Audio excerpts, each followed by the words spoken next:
Jenny Manas, welcome to the Mom Curious podcast. Thank you so much for taking the time. I was introduced to your work through one of our other guests, Caitlin Greer. Yep.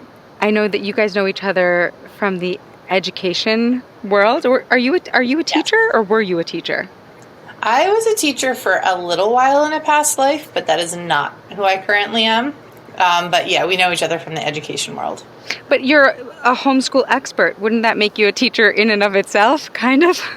Possibly. I think about it a little differently just because the way that we homeschool and the way that I support clients is very outside the conventional paradigm. So I think in translation, yeah, teacher, but I think of myself more as a facilitator.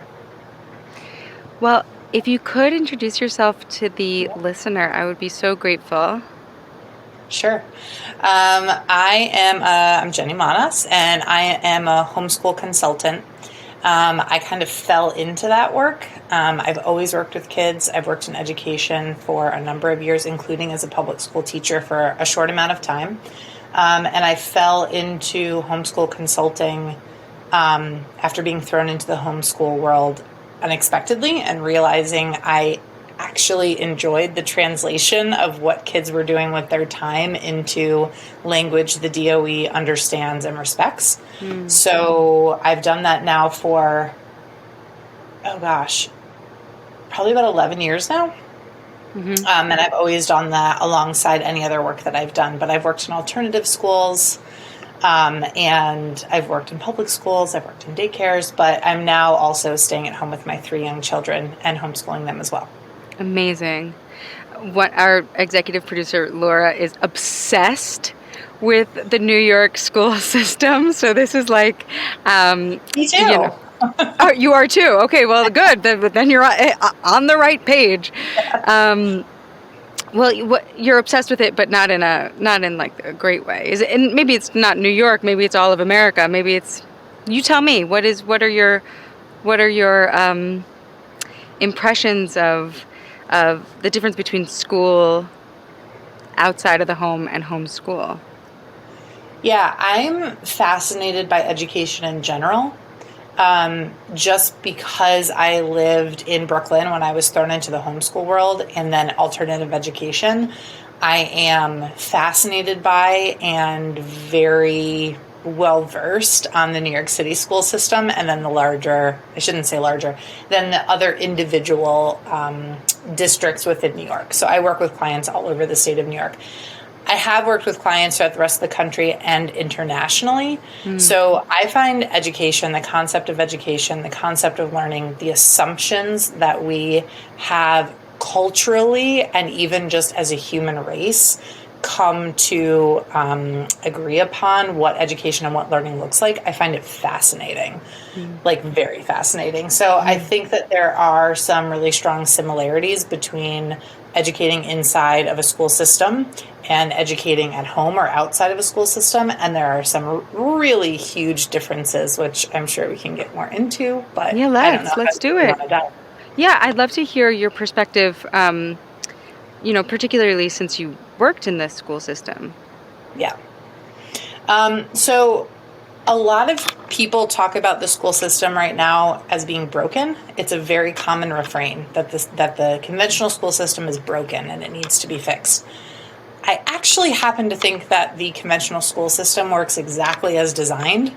And what's actually happening is that people are starting to wake up to the fact that maybe we want to change that design, or maybe it's no longer serving our purposes, right? Because the world has changed immensely since school as a concept, a public schooling system, came into being to train workers to enter a work system that benefited a society.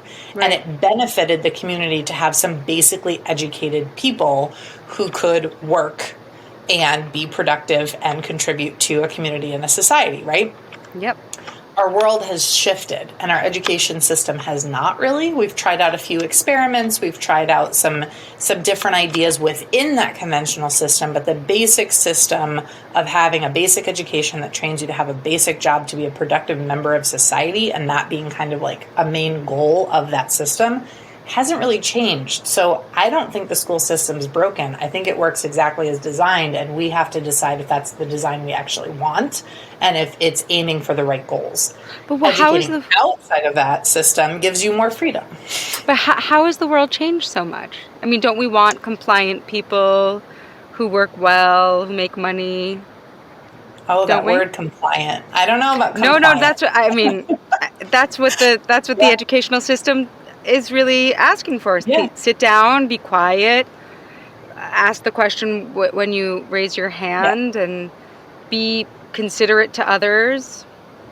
Be Yeah. considerate to others, I think, is a worthy goal. But I Yeah. also know that children are naturally kind of rude and gruff, and To be uh, fair, most adults are kind of rude too.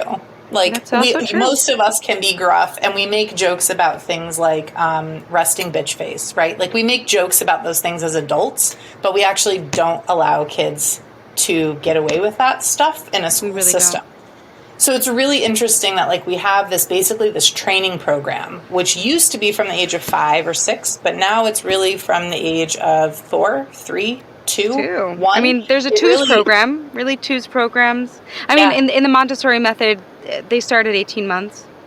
sure. Shining So shoes and cleaning windows, and those are my kids. Like yeah, that's the system that I've, you know, subscribed to, but it is rather young.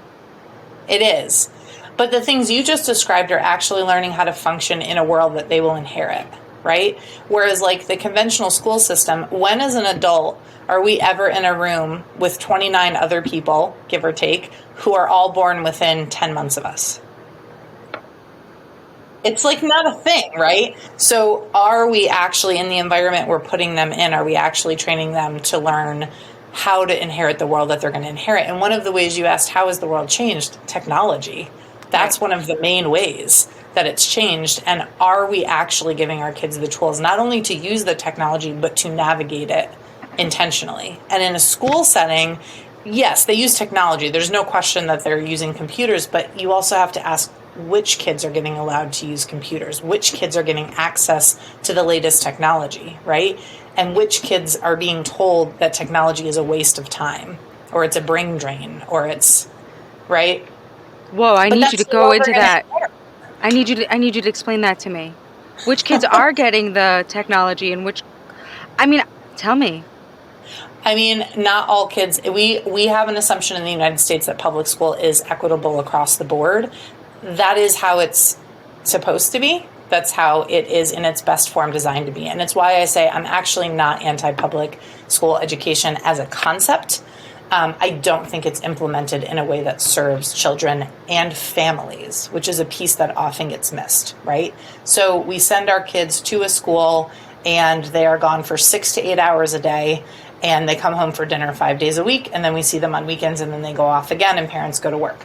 There's some practicality to that, right? Sure. But we are not always focusing on how that family unit functions and whether we're incorporating the values and the practices and the history and the ancestry of those families.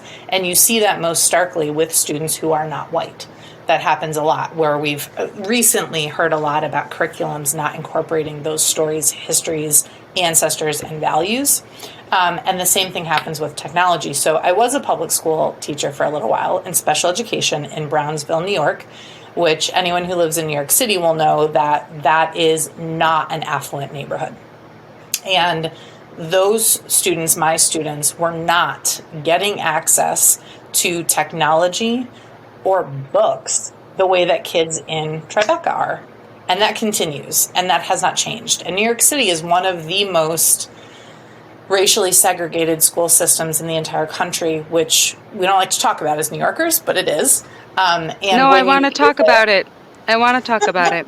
I do I want want to to talk talk about about it it. too. I Yeah, want to talk because about it. I send my kids. I'm signing my kid up to a public school. I went to a Jewish school growing up. I still have friends for the past 30 years. It was such a tight knit community. It was so beautiful. It was this and that. But I didn't know anyone other than Jewish people, and my whole longing to send my children to public school is for diversity. is Yeah, because I I think hear it's such a gift. We live in New York City, and there's nothing that makes me happier than seeing different people when I walk down the street, different kinds of people. yeah. I mean, as a person who, lived in a more sort of homogenous neighborhood, um, you know, in the suburbs, like that is so exciting to me. So I want to talk about being segregated because I don't Yeah. know enough about it, and you clearly do. So let's talk about it. I do. It's become less of my focus recently, just the public school system. But when I found out that New York City was I don't know if it is the most segregated school system. I don't want to misspeak. It's either the most segregated or one of the top two or three. I was mind blown. Yeah. Because one of the reasons I moved to New York City was for diversity. My Yeah. first two kids, I raised two teenagers for a while in New York City, and my first two biological children were born in New York City. And one of the things I loved was it was just a part of the fabric of our existence to go out on a bus and have my baby sung to in Spanish and clucked at in Russian and told she was pretty in Yiddish and on and on and on. And it was just a part of the fabric of our day. Yeah. Whereas in other spaces, it's a lot harder to integrate diversity in a meaningful way, right? That's not performative. So when I learned as a public school teacher about the segregation of New York City schools and where that came from, I was just not only mind blown. It wasn't really mind blown like it couldn't happen, but more like here, here. This is what So we're disappointing. okay with. It's like sort of It a is subtle. disappointing. It's like a softer what? That's the whole point. Yeah, and I went from nannying in Tribeca to teaching in Brownsville. Like that was my whoosh, over here. And if anyone is listening who isn't in New York and doesn't know, I mean, that's like not very far geographically but it's at worlds all. apart. But it's like a worlds apart, yeah. How so specifically? Just like socioeconomic. Did I say words just socioeconomic for sure. I mean, definitely diversity wise as to who owns properties in each neighborhood. Sure. I think the school in Tribeca is relatively diverse. Like there is actually a pretty decent diverse student body there. The one I'm thinking about, the elementary school that I was familiar with. But they also do a fundraiser every year that garners them millions of dollars on top of the funding they get. And my kids in Brownsville didn't have access to that. So when I say we have to ask who is getting, we say, but schools do technology now. They do, but do they all do it the same? And are they all being given the same message about technology and the access that it provides? That doesn't mean all homeschoolers and alternative homeschoolers, are getting this amazing technology education. But what it means is that there is a system which operates in a certain way that is very rigid, and it's not easy to break out of that, not only in a district, but in individual schools. It's not easy to do it differently when you realize that your kids aren't being served the same as other kids. In an alternative setting, you have a lot more freedom to say these kids are not being served in the way they need to be served, and I'm going to change course not only this year but today. And that's a big difference from a system that has kind of a map for the quarter, for the year, for the quarter, for the week. Like it all kind of builds on each other. And in an alternative setting, you can shift that whenever you need to. You can go backwards. You can fill in a hole. You can skip ahead. You can work at different grade levels. If a kid is quote unquote ahead in math and quote unquote behind in reading, it's not really a problem when you're working outside of a school system. Yeah. I have such an appreciation for that, especially because, because of the way I was raised and, in like a religious setting and the way I see my kids in this Montessori environment, and they're in mixed, ages in that that school system. We didn't touch on the private school option, but something I did want to call attention to is you could change on a dime if you have the skills. Like, yeah, I wonder how you support parents who either need to or deeply want to homeschool but don't have the skills, the material. Maybe they need to work.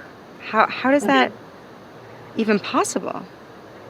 So, two of the things you said are actually very common assumptions.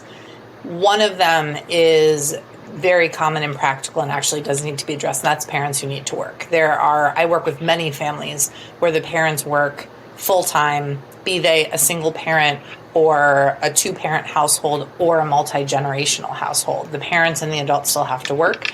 And that's a practical thing that can often be solved. I don't want to say as simply, but it can start with a simple mind shift, and school doesn't have to happen from 9 to 3. There is no rule that kids have to be schooling or learning from 9 to 3. Wow. There's also no rule that says learning only happens when you crack open a workbook, right? So there are actually ways to set up a babysitter, a nanny, a grandparent, anyone that you would normally rely on, or someone you rely on in the summertime for childcare. And it depends on the family and what their resources are. But anyone who already has someone like that in their lives, there's a way to set up that day in a way that doesn't infringe on their ability to form relationships organically with the kids and do their days as they need to, but also is kind of taking note of what they're learning throughout the day just through gardening with grandma. That's actually how many schools in New York City now have gardens or rooftop gardens. It's now like a hot new thing. I'm like being very flippant about that. It's awesome that they're doing that, but actually kids can do that with their grandparents too. And it's not any less of learning. It's not any less of science or health to do gardening with grandma versus doing it on a rooftop garden on a school in Tribeca. It's the same thing as long as you're aware of the learning. It's not. It's kind of nicer. Like when Ness and when my kids garden with their grandmother, Dan's mother. Like I just have to imagine their little nervous systems are so settled, so nourished. Like the receptivity of learning is very different when you're with a caregiver who you feel like deep intimacy with, and safety with, rather than the school system. And this is coming from someone who is decidedly sending her kid to school, or to public school. But I have to admit that learning does happen in like a sort of more profound way when we are relaxed. Yeah. That is human nature. And you've hit on something really important, that human brains don't learn when they're stressed out. They don't learn when they feel dumb. They don't learn when they feel behind. They don't learn when they haven't eaten. They don't learn under any numerous stressors. No human does. We get defensive and we protect ourselves. So some kids will thrive in any educational setting. And my goal with clients is never to bash any one schooling system or theory, right? All kids thrive in different environments, and we know that. It's one of the beauties of homeschooling is that you can cater to each one of your kids individually without throwing off a whole, Common Core curriculum. You're not throwing anything off by meeting them where they're at. But my goal is less to bash different school systems rather than to recognize that homeschooling or unschooling has as much value as Waldorf, Montessori, conventional public schooling, private, high stakes technology schools. They all have value, and homeschooling and unschooling are no different in that regard. Oh my gosh. Yes. If public school works for a kid, that's amazing, and they're thriving there, that's wonderful. And if they're not, that's okay too, because there's alternatives. But you asked about resources and skills too. Okay, I did. I'm so glad you're keeping track.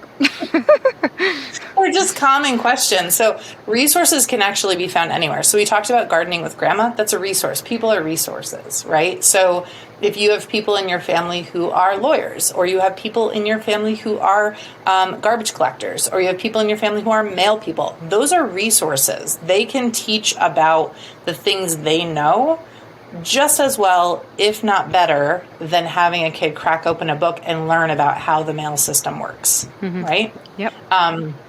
The library is an incredible resource. Not only are there numerous books. New York City is a great example, but a lot of library systems have a vast network that you can borrow, not just from the library that's in your area, but you can request books they don't have and they can get them from other library systems. That's a great one. Audiobooks are just as valid as regular books, especially for neurodivergent kids. Or neurodivergent me's. I am an avid reader on Audible. I also was a narrator for Audible for many years. And cool. I just have to say, like, audiobooks really saved me because I am the slowest reader. I can't find time to read with 3 little kids. No, you can't. But in the car, when they're on a long trip and they're watching their iPads, I can put on my audiobook up in my left front corner speaker and listen to my audiobook while they're doing their thing, and everybody's happy. I love that. But I obviously can't read a physical book while I'm driving. Yeah. I also just want to touch on technology. We'll circle back. I told you this on the phone that I too have ADHD, so this is the way the conversation's going to go. But you're used to it because you have some neurodivergent kiddos, and you're keeping track. But I do want to talk about technology because I always sort of thought it was a bad thing, but it sounds like you're into it, and I appreciate that. Yeah. Go on. Yeah. Do you want me to talk about technology? I can talk about technology a lot. Yeah, let's do it. I think that technology gets a bad rap because children use it differently than adults, but like not really. But it looks like they use it differently than adults. So we often have higher expectations of young children. We often have higher expectations of a 6-year-old, frankly, than we have of ourselves. So I haven't been feeling well for the past couple of days. And you know what I've done? Scrolled my phone. Yeah. Scrolled my phone unashamedly. That's what I'm doing when I'm like unwinding. I could be still doing productive things. I could be working on my website and doing extra things, but I've decided to put that aside for now and allow my brain to just rest while I'm not feeling really like myself, and I scroll. When a 6-year-old does that, why do we give them a hard time about that when we know we do it ourselves? Because all the blogs say this and that, and the programming is so strong, and blah, blah, blah, blah, blah, blah, blah. It is. But you're absolutely correct. It gives him so much joy. And it's like, why am I fighting the joy bomb? It's like, really, it's confusing. They're also learning. We don't give them credit that they are learning. I've learned a ton of stuff by scrolling through reels on Facebook. Ditto. Now, I totally waste time sometimes. It's totally like mind numbing to like, I don't know, watch old Dance Moms clips. Like, sure. But also, I'm also learning, my daughter takes dance. I am also absolutely learning what I do not want to do as a dance mom for her. But so are kids. They are playing Minecraft, even if they're playing it for long stretches of time and doing what's called, what we call binging. We all binge. I binge on Law and Order when I don't feel good. Just to make yourself feel worse. Yeah, it's kind of. Yeah, kind of. Well, it's familiar. Mm-hmm. It's familiar. Mm-hmm. I can zone out. I can also be asked 30 questions, and I don't care because I've already seen these episodes. Mm-hmm. And but why can we acknowledge that for ourselves, but we can't acknowledge that for a young child? Now, I do understand when adults say, look, I get that, but also I don't want to use technology this much, so I'm trying to prevent my kid from doing the same thing. And to that I say, but we're the first generation that's had this much access to technology, and we didn't have it as 5-year-olds. Our children are the first generation to be born with an iPad next to them. They're it. So it's really a big experiment, and the idea that all technology is terrible for them doesn't make any sense. The idea that all technology and all scrolling is learning and healthy and great and they're going to be fine also doesn't make sense. But we are walking alongside them and partnering with them. And so putting this like big ban of like technology is bad for 6-year-olds, it doesn't make a lot of sense to me, because how exactly do we know that?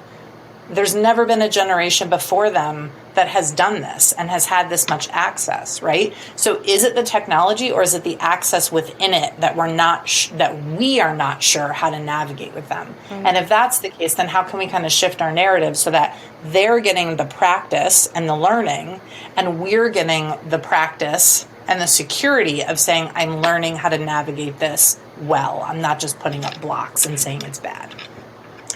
Because they will gravitate towards it. Because it's great. I mean, honestly, it was great. It's so fun. And like, I also noticed in myself, like, because I'm trying to be someone else, meaning like follow someone else's rules around technology, my nervous system gets all mean. I'm just mean and shovey and like, why? Is that really gonna create the relationship between me and my son and my daughter and them and technology that like I'm looking for? Probably not. Are any kids, are any humans going to learn to navigate something responsibly without practice? Is anybody going to learn to do that with a set of rules? I mean, I'm not. It's never happened. I'm not.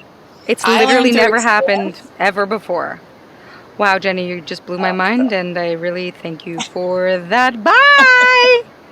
I know that you probably kept tabs on the third part of my question. Skills. You want to go back to it? Skills. Yeah. So yeah, that one I think can be kind of like picked apart in a number of ways. But the first thing I always say to people when they say to me, I have to do this, I have to homeschool for pick a reason, but I can't and I don't know how. I always say to them, what's your highest level of education? And almost always the people who tell me they can't tell me they have a master's degree or a bachelor's degree, almost all of them. And I go, how old are your kids? And they say second grade. And I go, does that tell you something that you went through this entire conventional school system and you don't feel capable of teaching your second grader or your sixth grader or your eighth grader? Or my kindergartner, Jenny, or my kindergartner. Go, oh my God, you're right. Like, or your kindergartner, yeah. But usually people take a step back and go, oh my God, you're right. How did I get through this entire conventional school system? And what that always comes down to me, it comes down to what did that conventional schooling system do to you, not just for you. Because it did do stuff for you. You learned a lot. You took stuff forward. You have applied it to your life, and you are successful, and that is awesome. But what did it do to you that you have not yet dealt with? Because I think what it's done to a lot of us is make us think that we're not good enough unless we get the A.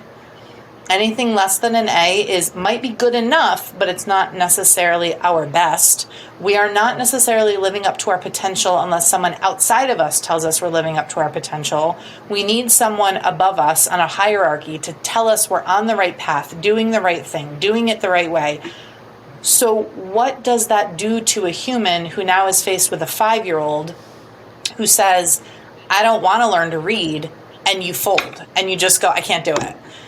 What happened? What happened that we've lost our confidence to say, okay, the kid doesn't want to read, like I'm gonna navigate that. I'm gonna work with them. They're 5. I don't know. What happened? I don't know, but I can feel it. Like, Ness is like, when it comes to learning, he really has a lot of facility. So I don't have to do a lot of teaching when it comes to that.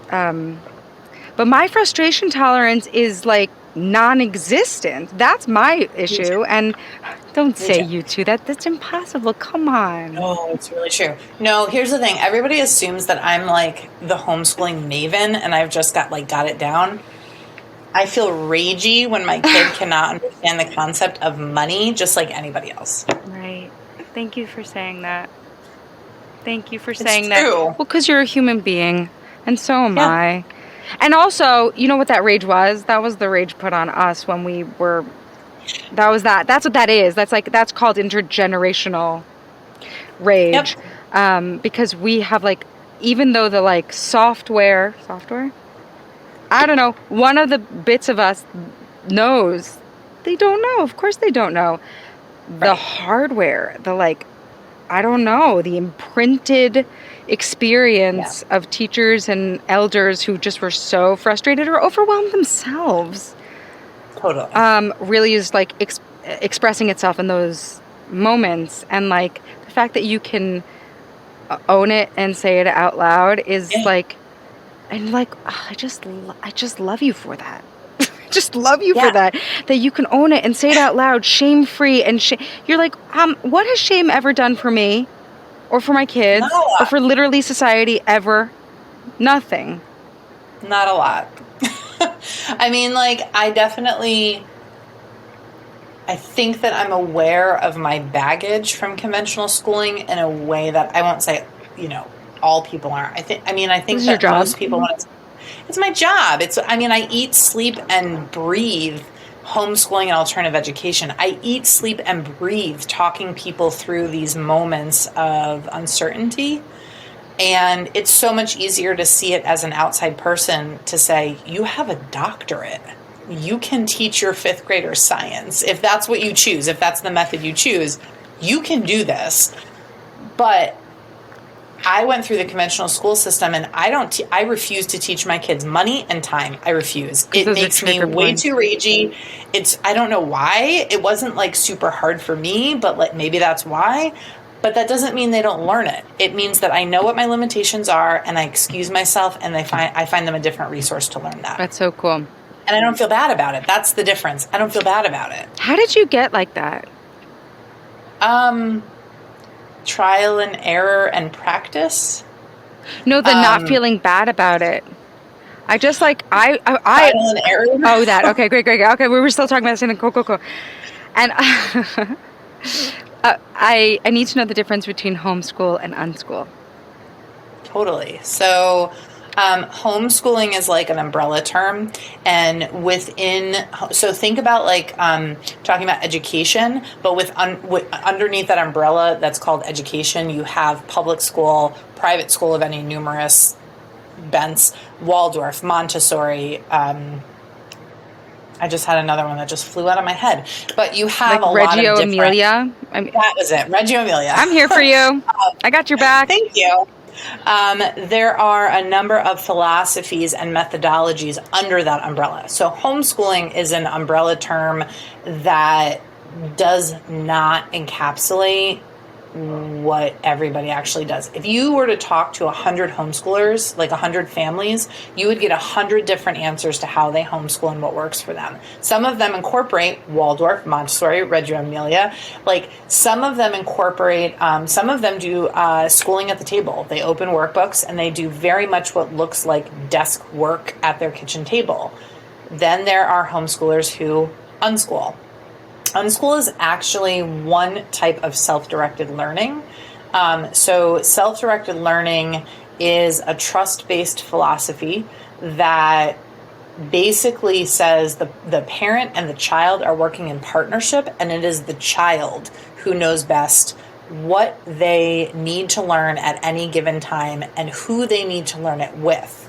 So you may have an unschooler or a self-directed learner who learns to read at 3, but doesn't learn their multiplication facts until they're 13, if ever. But when they need it for some exam, they need to get into a program they really want to be in, they pick it up like that because that's the time and the place that they need it and it makes sense to them. It relies a lot on trust and it relies a lot on like practical application and relevancy.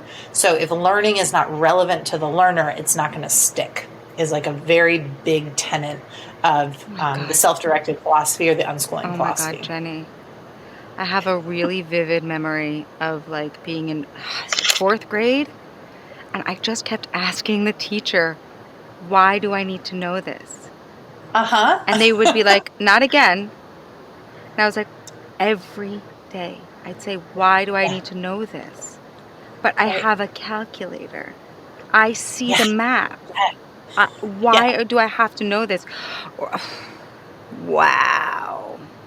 Yeah. Because I'm a self-directed person. I mean, neurodivergence aside, like, If I wanted to learn how to sing, I learned how to sing. If I wanted to learn a whole new language, I learned a whole new language. If I wanted to learn Shakespeare, boom, Yeah. nothing, took nothing out of me. Yeah. Yeah. It's enjoyable. It's And you're deeply not fulfilling deeply, learning. and you're not learning anything less by starting later or by starting what some people would say inappropriately early. You're not learning any Oh, less. I And need if to you start pause. learning something early and you go, oh no, I don't understand the basics of blah, blah, blah to get to the next level of this thing I'm really into, you know what you do? You learn the basics. Like, because then it matters to you because you so desperately want to get to the next level and you go, no, I literally can't do it if I can't do this basic stuff. Then you learn it. Or you can spend 13 years learning things in like a specific order because someone said you have to because you might need it someday. But the reality is Yeah. everybody who went through that, I guarantee you if I put a 9th grade English Regents exam in front of you, you would have a hard time passing it. And it's not because you can't write or because you don't understand English. Oh my God, so I'm fluent in Hebrew, okay? My parents speak in Hebrew. I went to school where we spent half the day learning Hebrew. Well, for whatever reason, let's just say, the schedule had it that I graduated high school. The private school gave me a diploma. Mazel tov, congratulations, you've graduated. But then the next day I had the regent for the Hebrew exam, okay? Uh-huh. To pass the state system. I had already gotten into NYU, okay? I slept through the regents. I'm fluent in Hebrew. I'm fluent in Hebrew. It meant nothing to me to take that regent. And, you know, I think we can like pathologize that experience all we want. Or we could just say like, that actually makes sense. You got the diploma. You got into NYU. You speak Hebrew fluently. Why would you take a test to prove something you already know? Guess when I took that test? The year after freshman year of college. The nonsense. Why did you take it? The nonsense. I don't know, to graduate high school. Yeah, I had gone to college before I graduated high school. I'm yelling. You probably know because you've done it, but people don't usually know that you can go to college before you finish high school and you don't actually have to get a diploma to go to college. I mean, I thought I was an anomaly. I didn't know that was possible. There's a whole college in Massachusetts. One of my foster daughters went there for a time. BART at Simon's Rock, and they are designed for students who are going into 11th or 12th grade who want to just skip the nonsense, that nonsense of senior year where you take a million electives and you finish off your last gym credit and whatever, and skip ahead. And they will admit incoming 11th and 12th graders who, you know, they have to go through a whole traditional application process, but they do not need a diploma to go to college. You know what? Come to think of it, my sister didn't go to 12th grade either. Because why were we there? We were just sort of just like swirling around. Like, what were we doing? And then we wonder why kids are like doing drugs and stuff.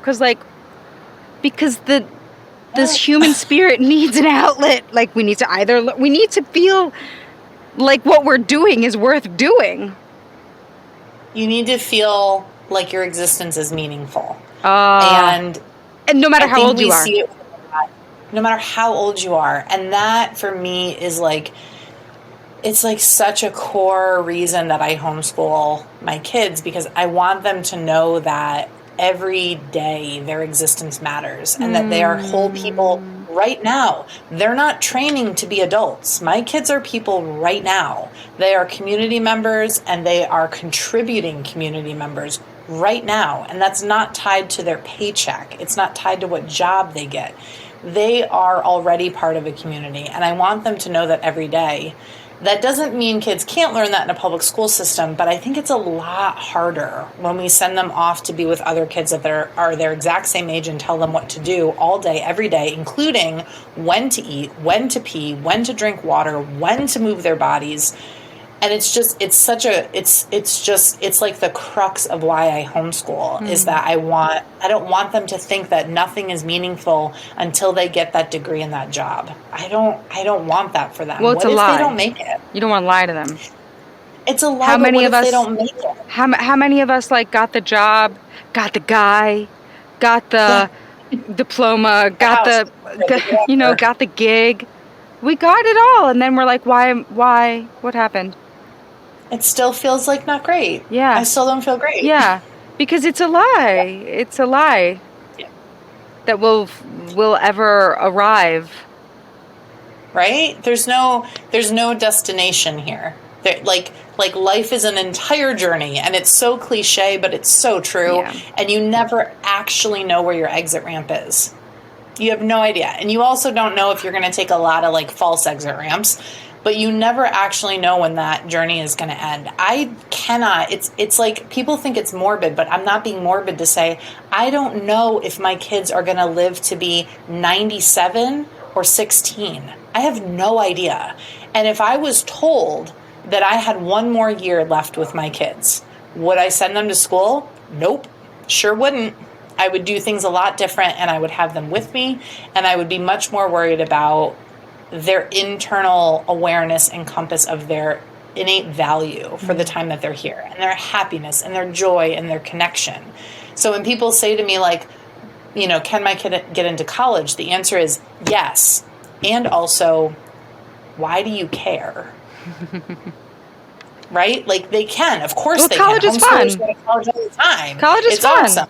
And sometimes sometimes you need it to like get a I love job college. that you might want. I went to college. I have a master's, right? Like I don't think kids should not go if that serves them.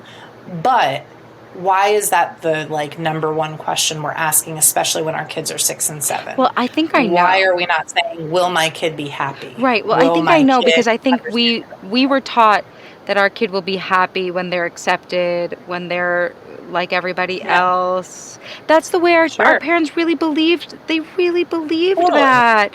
They really thought that if we were like different, that we would be ostracized. This is an animal instinct that we inherited. Yeah, totally. Yes. That is false. Yes. Yes. And we have an opportunity to shine light on that and go, I get it.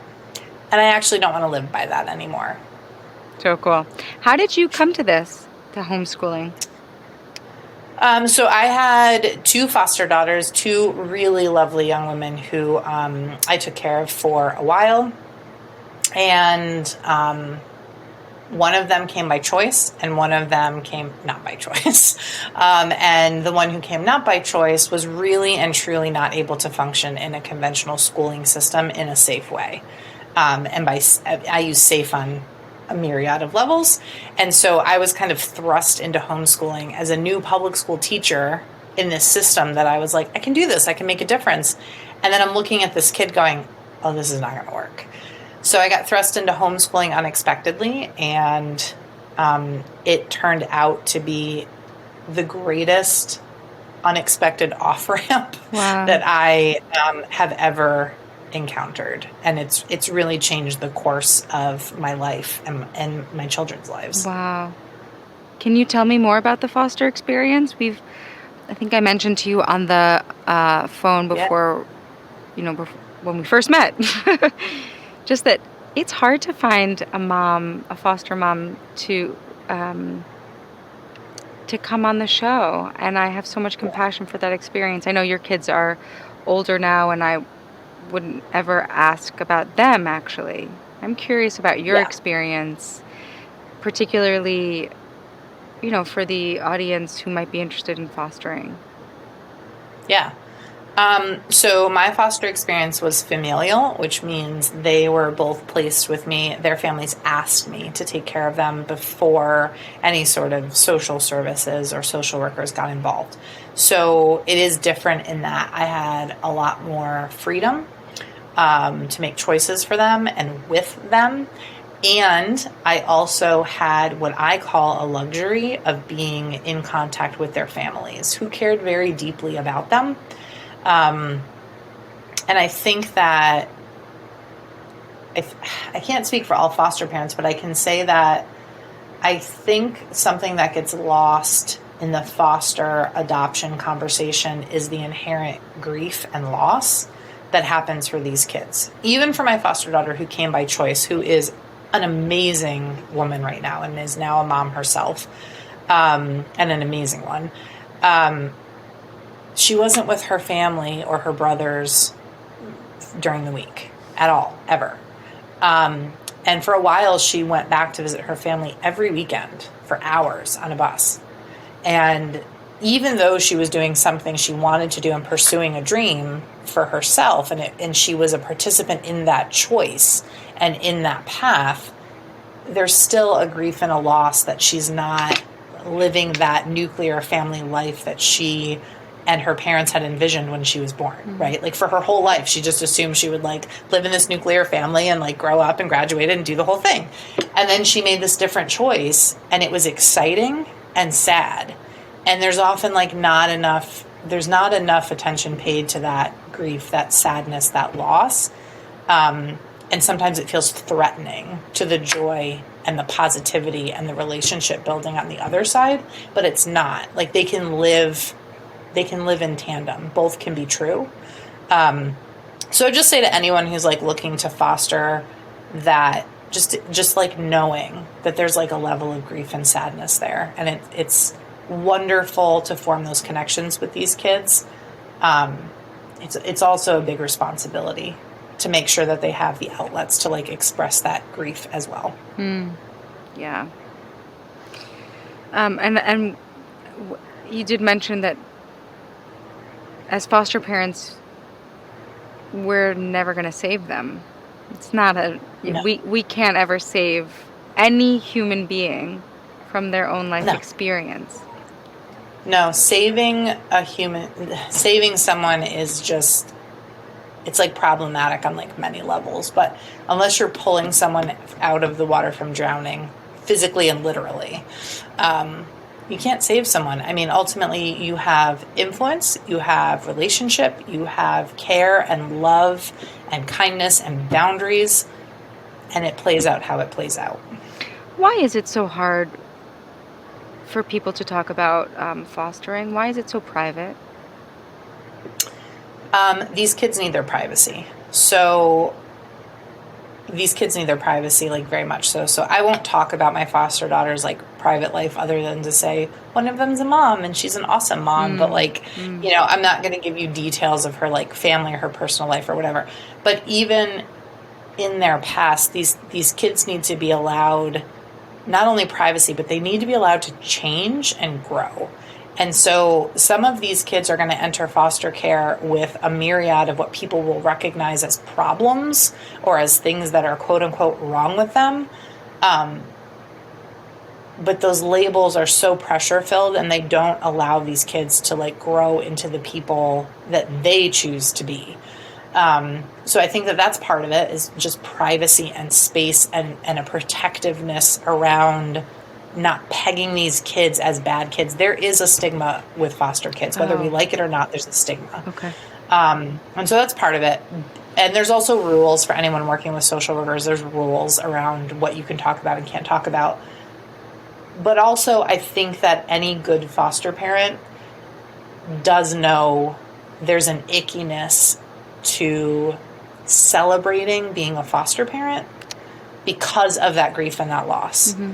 So there's a bit of an ickiness to like being celebratory or encouraging people to be foster parents, because the foster care system is problematic and there's really not any getting around that right now. So unless you're willing to kind of like take that conversation on, it's really hard to like be positive and have like this positive conversation about foster care with people who've never done it, because it's so hard to understand. Why are people interested in fostering? Oh, I think there's a lot of reasons. I think there are positive reasons. I think there are negative reasons. I do think that there is a fair amount of saviorism around fostering. Unfortunately, I wish that wasn't true, but I really do think that there is. And I think that I harbored for sure some of that in the beginning. for sure. It's a journey. We're all learning. And I'm not afraid to admit that, like, I think that existed for me as well. But I definitely think there's some saviorism in there. And then I also think that there are people who recognize what is wrong with the foster care system, and they recognize the grief and they recognize the loss, and they think, you know what? I can actually do this differently, and I can be a support system not only to this kid, but to that kid's biological family. And I actually can not only hope for reunification, but I can foster reunification. Not just this kid, but reunification. And I can make it my goal to work with a family who wants this kid in their family to do whatever it is they're being asked to do, and I can be a support to them as well. And that is kind of the best version of foster care, is the, like, I'm not just fostering this kid, I'm fostering this whole family and doing what I can do to support them coming back together as a unit.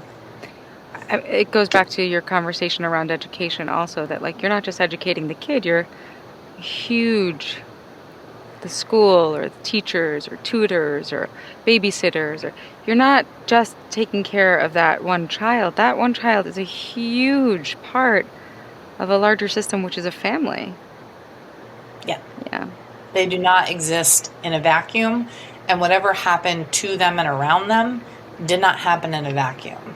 Right? Like, it's not just one parent screwed up and now the kid is with you and they're so much better and life will be roses. It's just, anyone who is fostered will tell you that is just not what it is. But there are systemic issues. There's systemic racism. There's patriarchy. There's so many things that go into creating situations where parents fail in the eyes of society or a social work system. Some of them fair, some of them not fair. Foster caring, when done right, is probably the most work that anyone will ever do. And hoping for a dissolution of parental rights is not the right reason to go into foster care. Hoping for what? Parental right termination. So hoping that the biological parents will have their rights terminated. It's not the best reason to go into foster care, because A, you're probably going to be disappointed because the goal of foster care is reunification. And B, it's harmful because that is an irrevocable damage and grief and trauma to that child, no matter how great their foster family is. We love our parents. We love our parents. Children and we're love supposed their to. parents.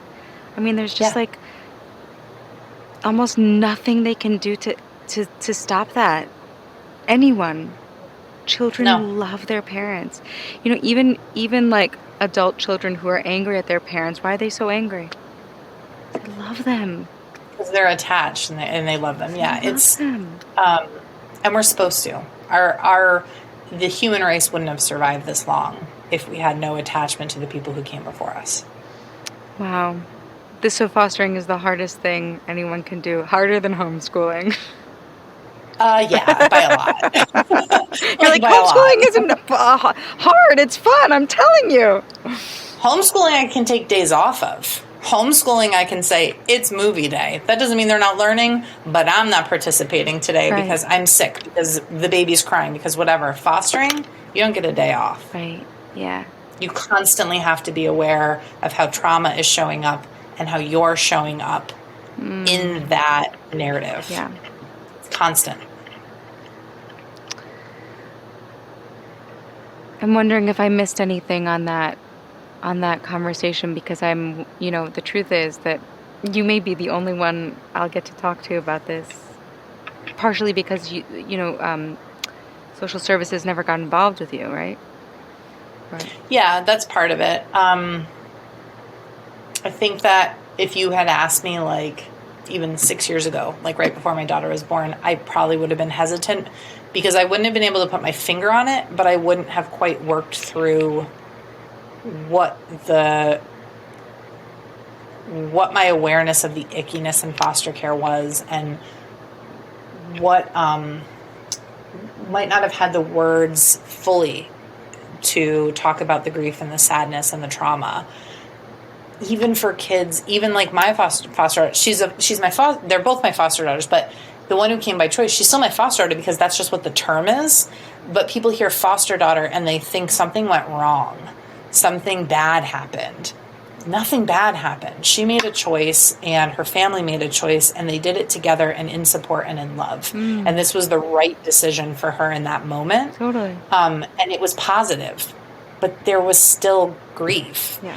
And I had to kind of like walk through it to get it. So, and it took me time to then process it. So yeah, and also foster parents are just, like I said, it's never off. So like, when are they going to have an hour to talk? I don't know. Right. Especially if they're in it.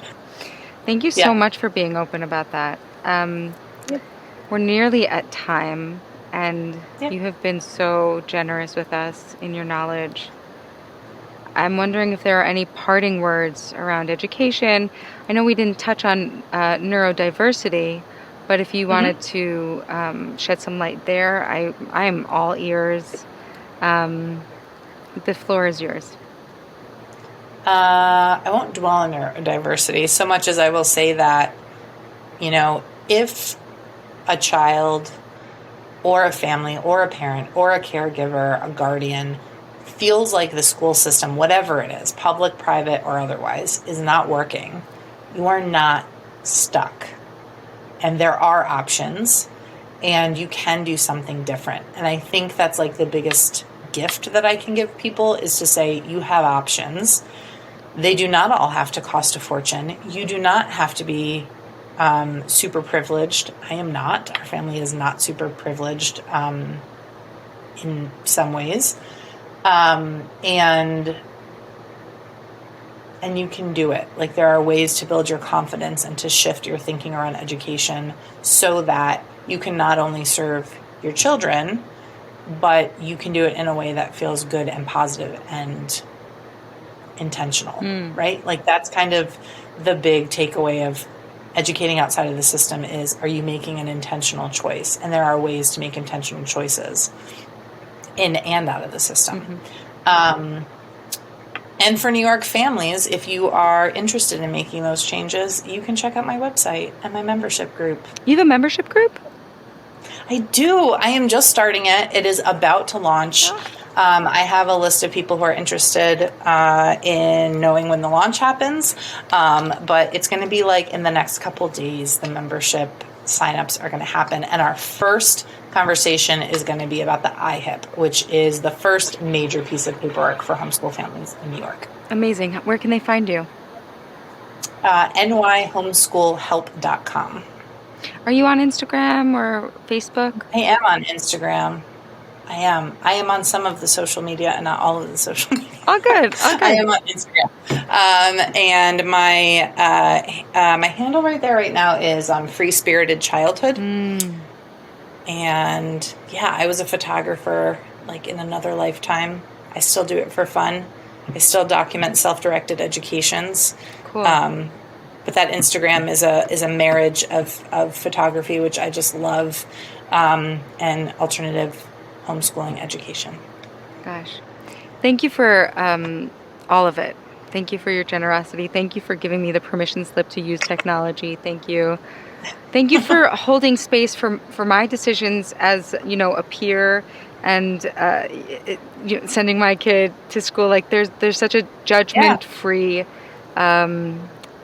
shame-free vibe I get from you, and it is so meaningful, especially from an education perspective, right? Because we just talked about, like, brains don't learn when they're feeling judged. Brains don't learn when they're being shamed. So I can really see how inspiring you are as an educator for parents and for little ones, just from that basic sort of open-heartedness that you bring, even when you're sort of like not that into, let's say, public school or whatever else, I really appreciate it. There are bonuses to it, but thank you. That makes me feel really good. I love the work that I do, and I very much want people to make choices in intention and in confidence and not out of shame or guilt. Amen. So. Amen. I'm so glad Caitlin connected us, and Me I too. look forward to connecting again. I know that you mentioned Definitely. that there would be a discount of sorts for the listener. We can link that in the show notes. Definitely. Go ahead and send that over to Hoff Studios. You have our all of our emails, I and do. we'll be sure. Yeah, we'll be sure to make that happen. Thank you so Awesome. much. Yeah, thank you guys.